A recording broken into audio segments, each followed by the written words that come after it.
Sky America Airlines Flight 276 departed from New York to Los Angeles on what seemed to be an ordinary day. Passengers took their seats, stored their carry-on luggage, and prepared for a few hours of travel. But on that day, an unexpected event would turn this flight into one of the most talked-about moments in recent aviation history. In Seat 3A, in first class, sat Marcus Reed, a renowned black tech entrepreneur. He was one of the founders of a billion-dollar startup revolutionizing digital security. Dressed in a well-tailored suit and wearing a discreet luxury watch, Marcus carried himself like someone accustomed to success. But he also knew the other side of the coin, the discrimination that, even in the 21st century, still appeared in the most unexpected moments. As Marcus walked through the first-class aisle, he noticed discreet glances. Some passengers observed him as if he didn't belong there.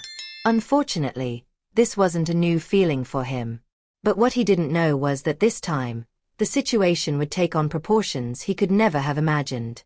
Flight attendant Sarah Whitmore had been working for Sky America Airlines for over 10 years. Known for her strict attitude, Sarah always showed a clear preference for serving passengers she deemed appropriate for first class. When she passed Marcus's seat, her eyes narrowed for a brief moment. He noticed but pretended to ignore it. A few minutes later, when Sarah began serving drinks to passengers, she stopped beside him and, without disguising the coldness in her voice, said, "Sir, this is a first-class seat. Are you sure you're in the right place?" The comment made some nearby passengers look up, paying attention to the scene. Marcus remained calm, but his voice was firm when he responded, "Yes, I'm sure. Would you like to see my boarding pass?" Sarah sighed, clearly annoyed. "Yes, please." Marcus retrieved his ticket and handed it to her. Sarah examined it for a few seconds, then abruptly returned it. All right. Just checking." She walked away, but the discomfort lingered in the air. Some passengers looked at Marcus with mixed expressions, some clearly uneasy about the situation, others pretending nothing had happened. But that was only the beginning. During the flight, Sarah continued to deliberately ignore Marcus. While serving drinks and meals to other passengers, she skipped over him without hesitation. When she finally reached his row, he had to call her. "Excuse me, may I have a glass of water?" She turned slowly, as if the request were a personal inconvenience. "Are you sure you want first-class water? Or would you prefer something more appropriate?" Her tone was soft, but the insinuation was clear. This time, a man sitting in the row beside Marcus intervened. "Hey, that wasn't cool," he said, frowning. But Sarah simply smiled and walked away, ignoring the comment. Marcus closed his eyes for a moment, took a deep breath, and decided he wouldn't let this go unnoticed. Minutes later, he pressed the call button. Another flight attendant, a man named Daniel, came to assist him. "Sir, how can I help you?" "Yes, I'd like to speak to the cabin supervisor." "Now." Daniel noticed the seriousness in Marcus's voice and didn't hesitate.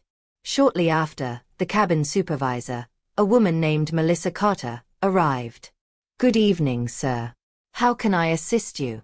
Marcus remained calm, but his voice carried firmness. "I'd like to file a complaint about flight attendant Sarah Whitmore. She approached me disrespectfully, insinuating that I didn't belong in first class, and since then, she has treated me differently from the other passengers." Melissa looked visibly surprised. "That's a serious accusation, Mr. Reed.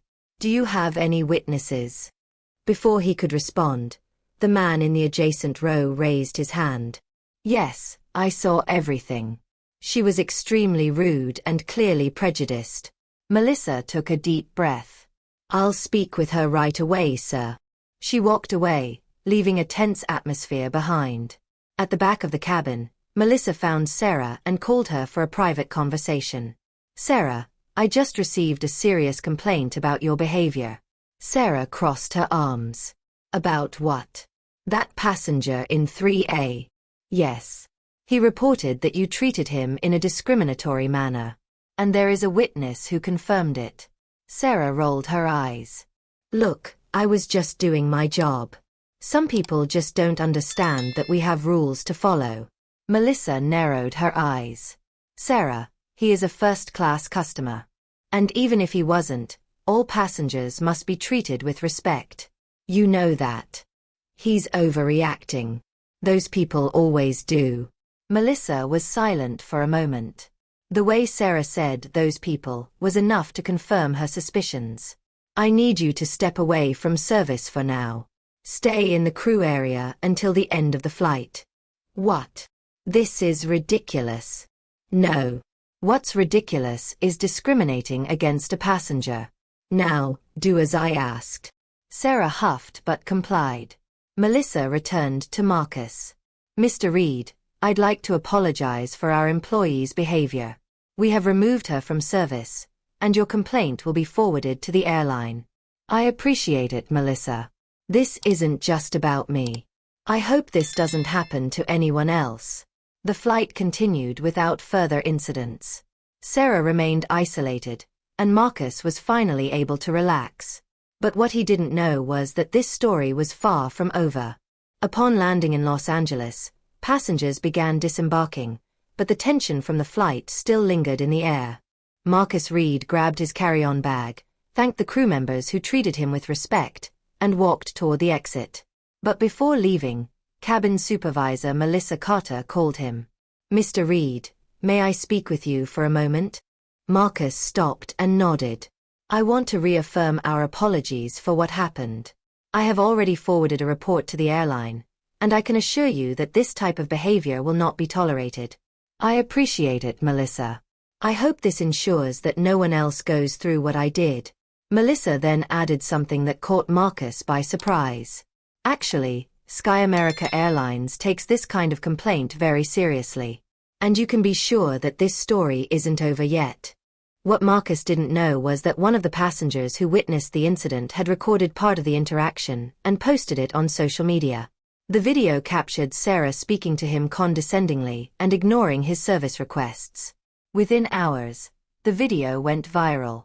The hashtag Justice for Marcus started trending on Twitter, with thousands of people commenting on his experience and denouncing the racism still present in the aviation industry. Celebrities and influencers began speaking out, demanding action from the airline. Faced with public pressure, Sky America Airlines was forced to act quickly. The next day, the company released an official statement. Sky America Airlines has an unwavering commitment to equality and respect. We have investigated the incident on Flight 276 and taken appropriate action. Flight attendant Sarah Whitmore is no longer part of our team. We apologize to Mr. Marcus Reed and to all who were affected by this situation. A few days later, Marcus received an unexpected invitation. Sky America wanted to meet with him personally. In the following months, Marcus worked with the airline to develop a training program focused on racial equality and fair treatment for all customers. What started as a simple flight turned into an event that sparked real change. Because some battles must be fought, not just for us, but for everyone who comes after. The end.